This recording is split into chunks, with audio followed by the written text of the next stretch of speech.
Hi everyone, my name is Nikki Adamos, and I will be doing my public health issue on childhood obesity. I will be discussing impact of child obesity, what is child obesity, body mass index, which is also known as BMI, statistics, risk factors, health risks, and facts, environmental impact, and solutions. In the United States, the percentage of children and adolescents affected by obesity has more than tripled since the 1970s. Childhood obesity has reached epidemic levels in developed as well as in developing countries. Overweight and obesity in children are known to have significant impact on both physical and psychological health. Overweight and obese children are likely to stay obese into adulthood and more likely to develop non-communicable diseases like diabetes and cardiovascular disease at a young age. Childhood obesity is in the top 5 of the most serious public health challenges of the 21st century.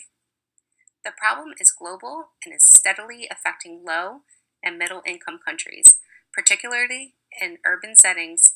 The prevalence has increased at an alarming rate. Globally, in 2010, the number of overweight children under the age of 5 is estimated to be over 42 million. Close to 35 million of these are living in developing countries. What is childhood obesity? Well, childhood obesity is a complex health issue. It occurs when a child is above the normal or healthy weight for his or her age and height. BMI takes a huge role on this.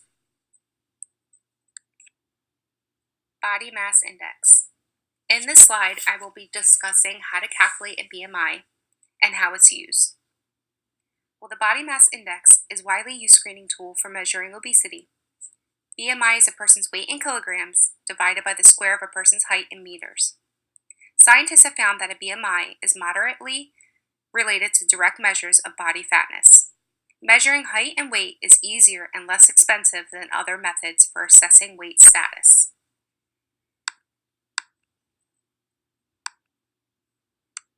In this slide is a BMI chart for children. It shows the weight in pounds and height in inches and what their BMI should be.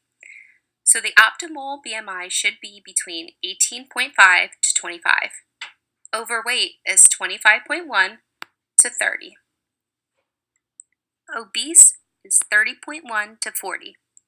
Severely obese is over 40.1. How many children in the U.S. have obesity? Obesity now affects 1 in 5 children and adolescents in the U.S. Childhood obesity is a serious problem in the United States, putting children and adolescents at risk for poor health. Obesity prevalence among children and adolescents is still too high. Statistics. For children and adolescents aged 2 to 19 years old, the prevalence of obesity was 18.5%, and it affected 13.7 million children and adolescents. Obesity prevalence was 12.9 among 2 and 5-year-olds, 18.4% among 6 to 11-year-olds, and 20.6 among 12 and 19-year-olds. In this slide here is a chart that discussed the last slide that I was discussing about the youth being 18.5% in 2015 and 2016.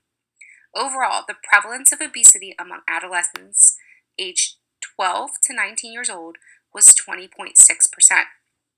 School-age children 6 to 11 years old was 18.4%, which is higher than preschool-age children 2 and 5 years old, which was only 13.9%.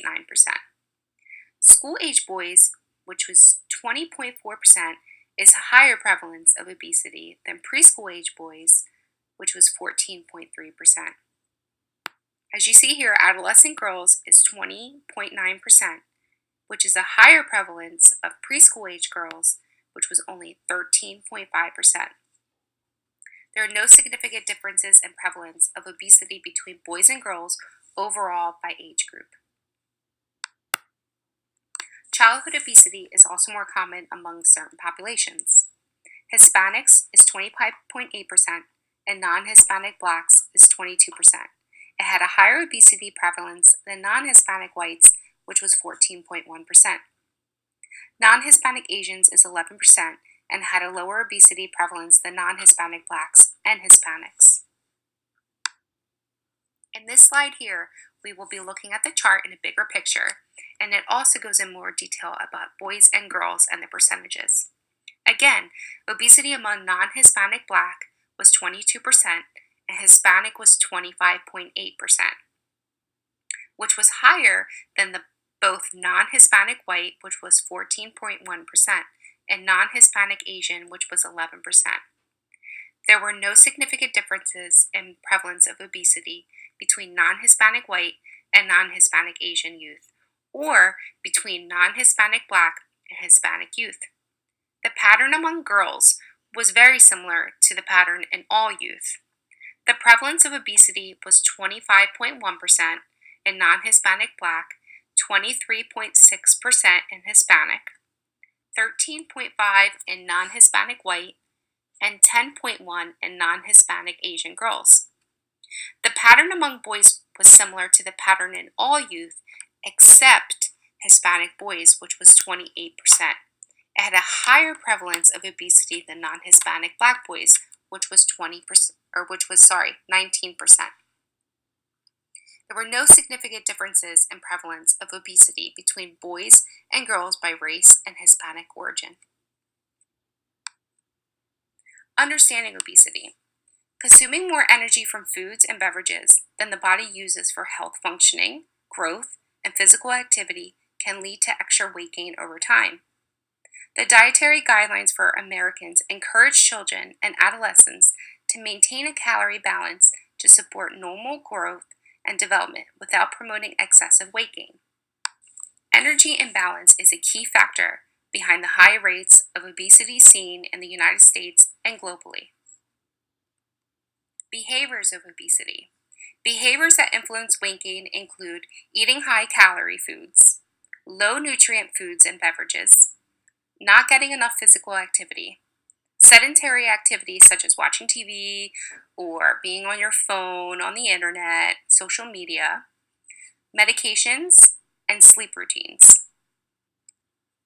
Risk factors for obesity in children are genetics, metabolism, community neighborhood design and safety, short sleep duration, and eating and physical activity behaviors. Additional risk factors for childhood obesity is psychological problems such as anxiety or depression, low self-esteem or lower self-reported quality of life, social problems such as bullying and stigma. Health risks. Obesity during childhood can have harmful effects on the body in a variety of ways. Children who have obesity are more likely to have high blood pressure and cholesterol, which are risk factors for cardiovascular disease, breathing problems such as asthma and sleep apnea, joint problems and musculoskeletal discomfort, fatty liver, gallstones, and gastroesophageal reflux. Facts. Consuming an overall healthy diet and being physically active can help children grow as well as maintain a healthy weight through childhood. Balancing energy or calorie-consumed foods and beverages with calories burned through activity really plays a role in preventing excessive weight gain. In addition, eating healthy and being physically active also has other health benefits. It helps prevent chronic diseases such as type 2 diabetes, cancer, and heart disease. Community environment issues. We can all understand that it can be difficult for children and parents to make healthy food choices and get enough physical activity when we are all exposed to environments that don't support healthy habits. Places such as childcare centers, schools, or communities can affect diet and activity through the foods and drinks they offer and the opportunities for physical activity they provide.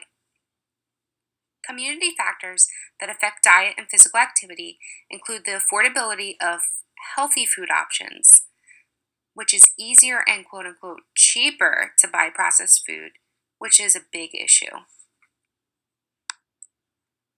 How can we change this? Changes in the environment where young people spend their time, like homes, schools, and community settings, can make it easier to achieve and maintain a healthy weight. Schools can adopt policies and practices that help young people eat more fruits and vegetables, get at least 60 minutes of physical activity daily, and eat fewer foods and beverages that are high in added sugars or salad fats. That concludes my presentation on childhood obesity, and I hope you all learned a little something and learned some information on how serious this issue actually is. Thank you.